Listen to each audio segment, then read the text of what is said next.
শুভ সকাল বন্ধুরা, আশা করছি তোমরা সকলেই খুব ভালো আছো। তো দেখো, ঘেমে নিয়ে অস্থির হয়ে গেছি। ওই যে দিদি এসছে কাজ করতে, দিদির সাথে গল্প করছি আর সমস্ত কাজ করছি। সারা দিনেও না হলে 7 থেকে 8 বার আমি পুরো স্নান করছি, জানো না তো। মানে আমার এই গরমটা কিন্তু আগাগোড়াই, এই না যে সুগার বলে আমার গরম। আর দেখো, প্র্যাকটিসে যাচ্ছি, ব্যায়ামের প্র্যাকটিসে। সামনেই যেহেতু 15ই আগস্টে প্রোগ্রাম, গত বছর যেরকম করেছিলাম এবারও করব। তো বাড়ি এসে সমস্ত কাজকর্ম করেছি, কিন্তু এক একদিন এক একটা তোমাদের সামনে তুলে ধরি। আজকে দেখো, বিছনা চাদর পাল্টে নেবো। রাত্রে পাল্টালে কী হয় বলো তো, সকালবেলার চাপটা অনেকটা কম থাকে।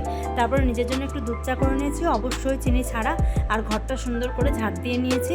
ঝাড় দিয়ে নিয়ে কালকে যেহেতু রোববার, ওরা বাড়িতে মাংস দিয়ে যায় না, ওটা আনতে যেতে হবে। তাই ফোন করেছিলাম যে দাদার দোকান খোলা নাকি।